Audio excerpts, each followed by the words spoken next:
quiero recordar dónde estamos. Y quiero recordar dónde estamos para asegurarnos que, al menos cuando todo el mundo vaya de aquí, no quede ninguno sin convencer. Y digo esto porque todavía, incluso en el ámbito científico, hay gente sin convencer. Voy a recordar un poco el artículo 2 de la Convención Marco de Cambio Climático. Después mencionaré cuáles son las razones para no sobrepasar esos 2 grados centígrados, de ahí la ambición del acuerdo, y entrar un poquito en las bases del acuerdo. Se ha dejado claro de qué se trata, y después hablar un poquito de qué es lo que se necesita y si realmente o qué es lo que tenemos delante de nosotros, ¿no? Bueno, esta gráfica muestra las emisiones de CO2 en este caso, y como se ve desde los años 50 el ritmo de crecimiento ha sido verdaderamente extraordinario, fundamentalmente los combustibles fósiles, porque en realidad el procedente de los cambios de uso del suelo pues, se ha mantenido estable. De hecho, fíjense que hasta el año 1970 esa era la cantidad que se emitía, es decir, un poquito menos de unas 1000 gigatoneladas, y gran parte de ella ligado a los usos de cambios de usos del suelo, y sin embargo, si cubrimos ya todo el periodo hasta aquí, básicamente es en esta segunda mitad y fundamentalmente desde los años 70 cuando hemos empezado a consumir petróleo, en fin, esa tercera revolución industrial.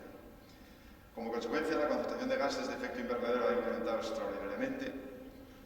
Yo siempre digo estas cosas, cuando yo nací, y soy mayor pero no tanto, yo respiré, mi primer aire fue menos de 320 partes por millón. Ahora veremos en qué estamos. El metano también está creciendo, los óxidos nitrosos como consecuencia de la combustión. Vamos al CO2, porque como ecólogo y como persona que trabaja con plantas sé lo que esto significa, ¿no? La tendencia general es esta. Este es el observatorio de Mauna Loa, que en los años 50 se puso en marcha, y esta línea marca lo que ha pasado ya este año. Este año ya la media en el observatorio de Mauna Loa, que es el observatorio de referencia, ya supera las 400 partes por millón. Es decir, hay que irse centenares de miles de años atrás para tener una cifra similar. Yo a lo largo de mi vida ya he respirado aire desde menos de 320 a 400, es decir, 80 partes por millón de diferencia, que esas 80 partes por millón de diferencia es lo que ha fluctuado en la Tierra aproximadamente en los últimos 800.000 años entre una época glacial y una época interglacial como la que estamos. Aquí se puede hablar bien de glacial e interglacial porque el personal sabe de lo que hablamos. Así es que esa es la magnitud. La temperatura está creciendo, salvo ahí ese pequeño paréntesis que hay a mitad de siglo. Ahora mismo cada década está siendo más cálida que la anterior. Este año estamos a punto de rebasar 1 grado centígrado de incremento. Tiene su también, es el que bajará probablemente, pero vamos a romper un récord. En el sistema climático existen ingentes cantidades de calor almacenadas, 10 elevado a 21 julios, y aquí también entienden de julios, así es que fundamentalmente los colores azules es el sistema oceánico. El mar se ha calentado, el océano se ha calentado desde los primeros 700 metros, pero incluso hasta los 3.000 metros, y como consecuencia de esto, pues el ascenso del nivel del mar tiene esta recta. La pérdida de hielo glacial es descendente. Este año vamos a batir también récords. Desde luego el máximo que se suele producir en marzo ha sido récord, pero en este caso por la parte mínima. Y este es el aumento de temperatura que hemos observado. Es decir, el mundo se ha calentado aproximadamente algo más de 0,80 y tantos grados, y en algunas zonas vemos tendencias a la disminución de precipitaciones. Esto es lo que estamos observando. Y bueno, eso es lo que lleva al panel de Naciones Unidas a concluir que el calentamiento del sistema climático es inequívoco y que es extremadamente probable que la mitad del calentamiento observado, porque es cuando tenemos buenos datos desde mediados de siglo hasta aquí, pues que más de la mitad se ha debido a forzamientos antropógenos. Estos son los datos digamos, establecidos, inequívocos.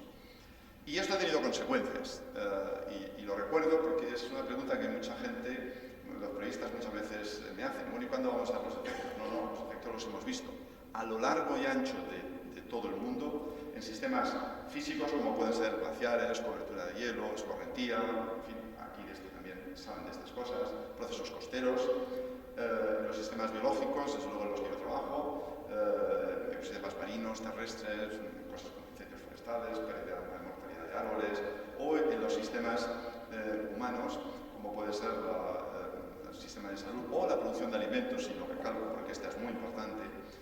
Pues a lo largo y ancho vemos impactos en el mundo que ya son atribuibles al cambio climático observado. Es decir, esto no es futuro, esto es pasado. recalco, porque esto ha sido posible hacerlo a pesar de que nadie se le ocurrió, a principios del siglo pasado, diseñar un experimento para ver si cambiábamos el clima, si lo podíamos detectar. Así que es el resultado de gente meticulosamente recogiendo datos y bueno, pues haciendo su labor como hacen los científicos. En el año 92, ya ha pasado ya mucho tiempo, en el año 92 se reúne la Convención y en su artículo 2 lo que dice que el objetivo último de la Convención es estabilizar los gases de efecto invernadero para prevenir una interferencia antropógena peligrosa sobre el sistema climático. Y además decía, y dice el artículo 2 de la Convención, que es la que se acaba de reunir ahora, la conferencia de las partes, dice que esta estabilización debe conseguirse en un marco temporal suficiente para que los ecosistemas se puedan adaptar naturalmente al cambio climático que va a ocurrir y para asegurar que la producción de alimentos no se vea amenazada, así como asegurar un desarrollo sostenible. Esto ya se escribe en el año, y se acuerda, en el año 1992. Y han pasado ya muchos años. Sara nos lo contaba, el acuerdo es ambicioso, y es ambicioso porque, lo diré más tarde, pero ella ya lo ha dicho, es decir, acuerda intentar no calentarnos por más allá de 2 grados, ¿no? ¿Por qué es importante no calentarnos más allá de 2 grados? ¿No? Bueno, pues por una razón muy sencilla. Cuanto más nos calentemos, peor. Es decir, básicamente lo podemos resumir aquí. La tendencia de calentamiento en la que estamos metidos aproximadamente es esta que está en rojo, que nos llevaría a un calentamiento por encima de 4 grados. Un calentamiento por encima de 4 grados es un calentamiento excepcional. Entre los distintos escenarios que se han hecho, el escenario que nos daría probabilidades de no pasarnos de los 2 grados, pues sería este escenario con un forzamiento que se llama Representative Concentration Pathways de 2,6. Este sería el escenario al que tendríamos que intentar acompasarnos para evitar ese calentamiento peligroso. Este es el nivel del mar, la senda en la que estamos, con gran incertidumbre, hay que decirlo. Aquí hay gran incertidumbre, pero incertidumbre es porque cuando el IPCC discute, apruebas cosas basadas en lo que hay evidencia y sólida. Y sabemos ahora mismo que, y desde luego en el cuarto claramente se decía, y en el quinto también, probablemente esta cifra se revise al alza. Por tanto, estamos en una senda de un aumento del mar relativamente importante, o muy importante, estamos hablando de 80 centímetros, y esto es lo que tenemos que hacer, si es posible, y quedarnos en torno de unos 40 centímetros si podemos reducir las concentraciones, ¿no? ¿Por qué no debemos pasar de 2 grados? Bueno, en el IPCC resumimos un poco todos los impactos en lo que llamamos 5 motivos para la preocupación. Estos motivos son los riesgos a los sistemas únicos amenazados, los riesgos relacionados con los fenómenos meteorológicos extremos, la distribución de los impactos del agregado global o la posibilidad de que ocurran eventos singulares de una gran magnitud, qué sé yo, desecación del Amazonas o un proceso de desecación del Amazonas y así sucesivamente. Pues bien, al día de hoy, con este calentamiento, cuando esto se hizo era 0,83, pues al día de hoy ya hemos introducido un riesgo moderado en algunos de estos 5 motivos principales para la preocupación, fundamentalmente en los sistemas únicos y amenazados. Y recuerdo que el objetivo de la Convención era, entre otras cosas, habilitar o hacer que los ecosistemas pudiesen adaptarse naturalmente. Aquí estamos ya introduciendo riesgo moderado. Bueno, si vamos en la senda actual, pues es evidente que el riesgo es alto, muy alto en todas las 5 razones.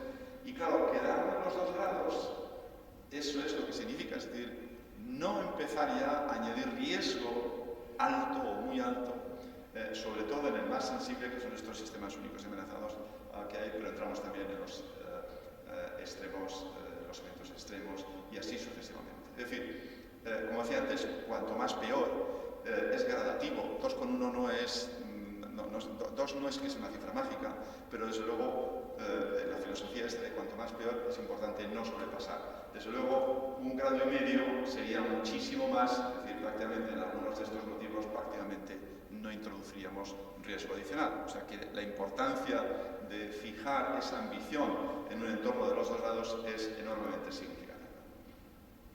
¿Cuál es la senda de emisiones en la que estamos ahora mismo? Pues esta es la senda. Ahora mismo estamos ya por encima de las 50 gigatoneladas equivalentes, fundamentalmente de gases procedentes de la combustión.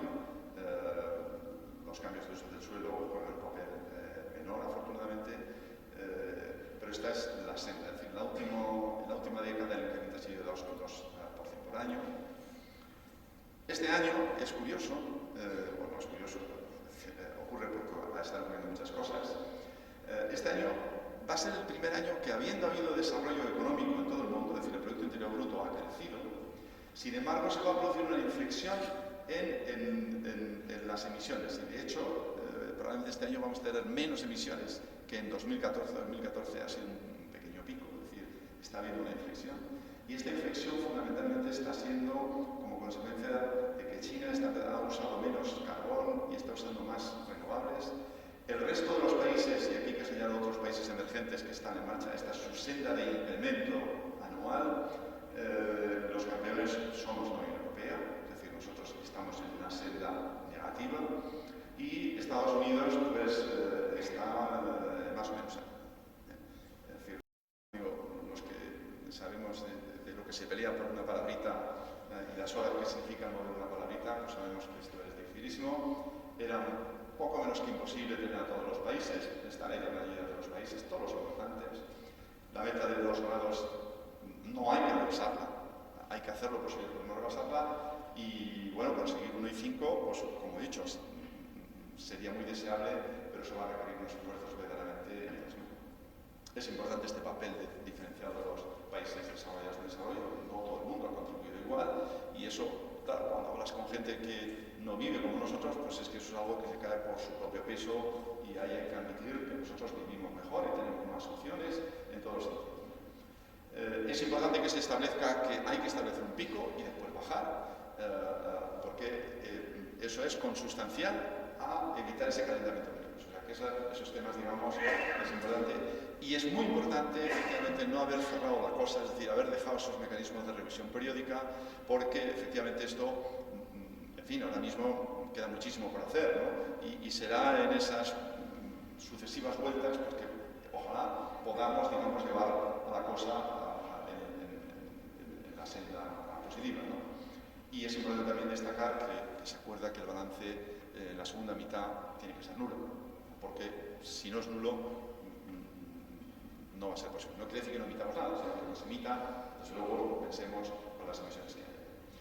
Pero no todo es positivo, hay que decir también cuáles son los mecanismos, ¿no? Es decir, bueno, hubiese sido, en fin, todo el mundo quiere acuerdos mucho más fijos, probablemente hubiese supuesto, sobre todo para las empresas, tener un marco más claro, quizás hubiese sido más favorable. No es poco el marco que existe. Hay que dejar claro que aquí no hay razones para complacencia, o sea, que 2 grados no está a nuestro alcance ahora mismo, y esto hay que ser claros, que hubiese sido deseable pues haber tenido techos más claros, un marco temporal más claro, unos mecanismos más claros también para en caso de no cumplimiento, en fin, cosas que estaban en Kioto que, bueno, las deseamos, porque la realidad ha mostrado que el mundo es muy complejo y que así no podemos funcionar. Así que, pues a lo mejor este es el mejor de los acuerdos, porque es el acuerdo posible. Y aunque desde la ciencia tenemos que poner las cuentas sobre la mesa, pues quizás aquí lo que hay que hacer es que la política verdaderamente siga la ciencia, pues por el bien de todos, ¿no? Y yo esto es todo lo que tenía que decir. Muchas gracias.